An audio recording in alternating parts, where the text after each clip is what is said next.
from the story before without the napkins made that picture funnier. It was pretty good, Spark. It was still good. Yeah, it was clever. It was good. All right, moving on to story number 5. 5. Connecticut man arrested for larceny to try and impress Taylor Swift.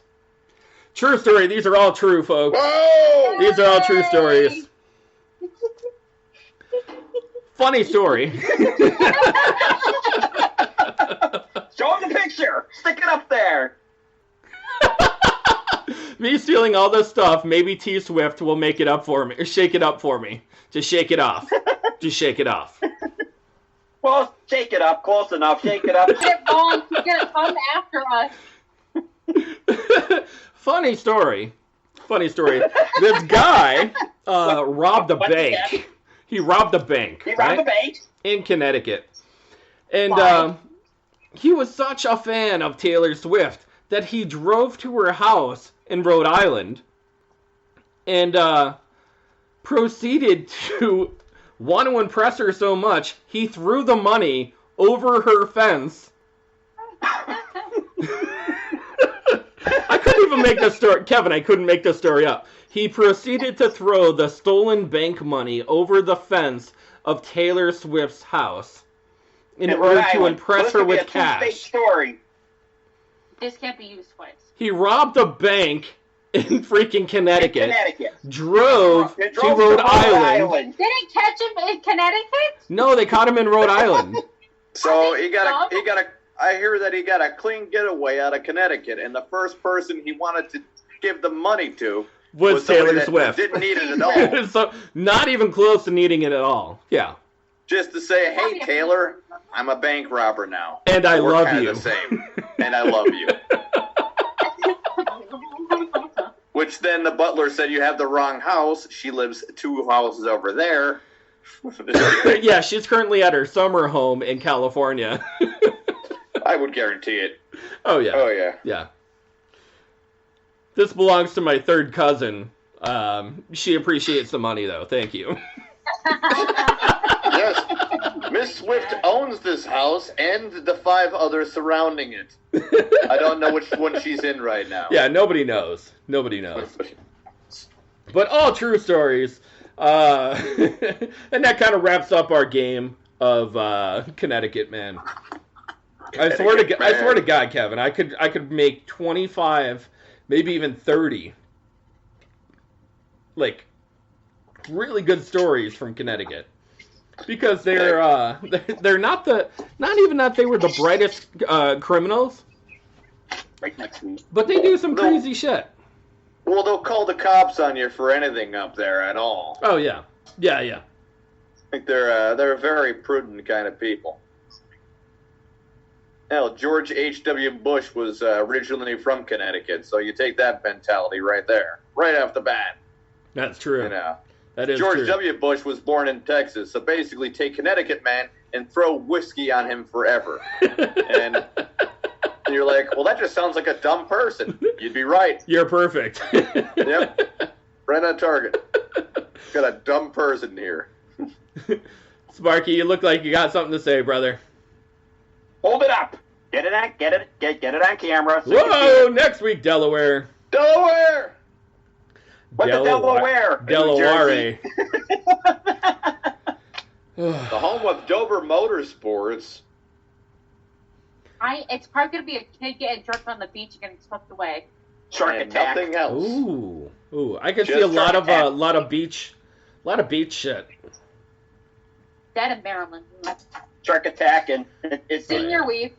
I think that Joe Biden is spending most of his time in Delaware right now. There he is trying to avoid COVID, and there they are opening up the beaches. Yeah, Tony, they just CG on the guy. I can see him in his thong at the beach. Oh God! What is this? Is this all right? Well, now we know I can't wear a thong at the beach in Connecticut. That was probably Joe Biden. That sick bastard. That panker. Bastard. You know? Bastard. Sparky, where can you find us? You can find us on Facebook Live, iHeartRadio, Google Play, Spotify, iTunes, Spreaker, Caesar, iTunes, Not Pandora. not Pandora. We don't like her. iTunes, Sparky, iTunes. iTunes. I forgot about iTunes this week. Yeah, we're on every single major streaming platform. So. Oh my gosh! I just seen new And now ones. I've seen new ones last week where someone streamed us from some no-name site, but I didn't even. I have no idea what the heck it was called, to be honest. Oh, really? So we got streamed by somebody else onto a different thing? Yeah, I don't even know what it is, to be honest. I'd have to look it up. In some countries, we count as porn. Almost.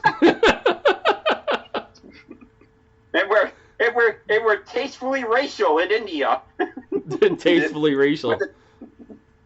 I didn't make any racist jokes this week. I'm very proud of myself. This week, what the Yeah, this week we're good. God damn. Just like that from Ghost before. Pac-Man ghost. Well, that is a depiction of people from Indonesia dressing up as ghosts. They did it. Yes, they were. You forgot the doing balloon knot up top.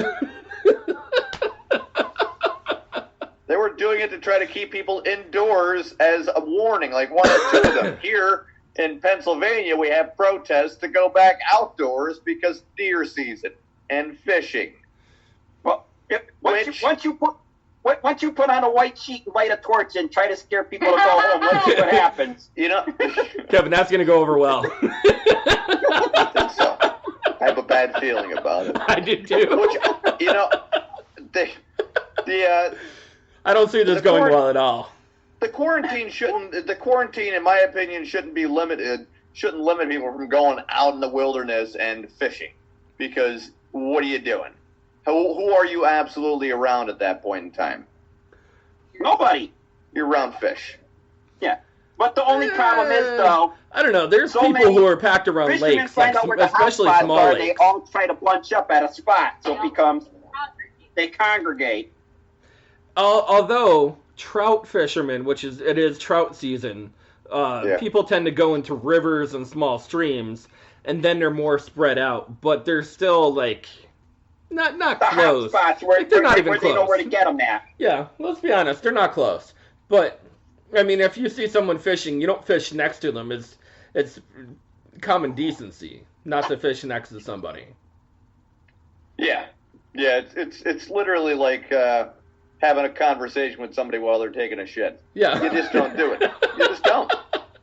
I learned the hard way with this lockdown that I have no privacy time in my house, especially with the kids. Oh boy. Yeah, my little one, 5 years old, comes walking in every time. Like, I try to get away for a second, and I'm gonna share a little part of my life. I hope you're ready for this. I'm good. Yeah.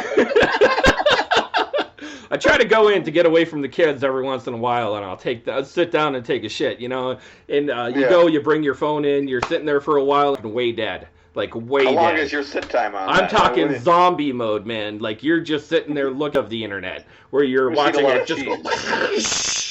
You're watching the waterfalls come down off the internet because you've already reached the end, right? Yeah. Your legs are dead. You have no feeling in your feet, and you're sitting there and you're contemplating life decisions, and all of a sudden you hear busting down the door. Because you showed him how to open up the lock from the other side, because if he's ever locked inside the door, you know how to get in there. Yeah. Mistake number one. Yeah. Go Parent of the Year award, because trying to teach your children something safety-wise, it never works. Never works. Hey, So, you're doing better than that Casey Anthony. that's true. I haven't killed my children yet. Well, her kid died and then buried himself. Oh yeah, that's right. That's right. And somebody sold that to a jury because her Oh, father. and then touched her when I'll she go was on younger. vacation and then tell someone that my babysitter lost my kid. Well, yeah, that all seems plausible for some odd reason. How in the name of God? They must have found the most senile judge in the world. You know. That goes right up there with my girlfriend fed me a mouse sandwich. but anyways, let's continue forth your story. Oh yeah. So the basis of my story is that children, even in a quarantine, do not give you the proper notification, even when you're trying to sit down and dump a diddle, that you have no privacy whatsoever. And thank you to children everywhere, where they're just knocking down the doors of your parents. And not only is he coming in just to say hi, or, see what's going on. What are you doing, Dad? What are you doing? He'll actually pop a squat right next to me because he has a little step stool, right? He's a little guy. No. He's a little guy, so he has a step stool in order to get up to the sink. Because we're good parents, we figure, hey, you could wash your hands and, rinse your mouth out while you're brushing your teeth. No, he will sit on the step stool right next to you. He will steal your phone. I think you're taking longer in that bathroom than you absolutely need to because it's so goddamn beautiful in there. That's what I think. I think you're sitting there, you already commenced the shit, and you're like, you know what? I'm looking around here. I'm liking this. This is a good atmosphere. It's a great atmosphere. You're sitting there, you're having alone time. You got a little time to dump it. Then ruins it on you, runs in there because it's the nicest room in the house. You did it up very beautiful. That's how nice your bathroom is. It looks good all around. It looks good. It looks good. It's a nice looking bathroom. Everybody wants to hang out in the bathroom now because it's the nicest room in the house. You never know until you have children that you have a friend that will sit there while you dump a diddle. That's a true friend. I love my children. Oh, you got some good kids, though, man. Yeah. Which is a reflection on your parenting. Oh, thank you. Thank you, my friend. Some people, they're just, they look better on the outside. Once you get on their inside, it's like, why is your kid standing in a corner over there? It's like, because he won't eat his broccoli. Way to go. Way to go. Now he'll never want to eat anything ever. Let's end this fun-filled fun fest. Guys, thank you very much for watching the Podguyz Podcast. I am Tony Kaz. Kevin Neary here. And Sparky. Okay. Guys, what's left of me. Guys, have a great night.